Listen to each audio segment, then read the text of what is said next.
তৃণমূল সরকারের মতো দুর্নীতিগ্রস্ত সরকার আমার এই ৬৯ বছর জীবনে আমি দেখিনি।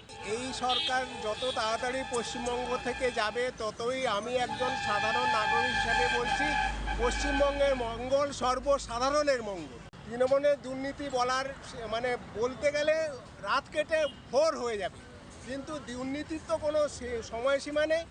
পশ্চিমবঙ্গে যতগুলো রাজনৈতিক দল এই মুহূর্তে রাজনীতি করে গেছে বা সরকার গঠন করেছে বা সরকারে রয়েছে, তৃণমূল সরকারের মতো দুর্নীতিগ্রস্ত সরকার আমার এই ৬৯ বছর জীবনে আমি দেখিনি। বেকারদের ভাতা ওদের দুর্বল করে দেবে। একটা ভাতা নিয়ে তারা কি করবে?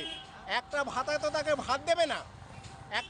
একটা চাকরি তাকে সারা জীবন ভাত দেবে, একটা ভাতা তাকে কি ভাত দেবে? এই ভাষাটাই আমার বেরিয়ে আসে, কিন্তু আমি যেহেতু একজন শিক্ষক আমি এই বিষয়ে কিছু বলতে পারি।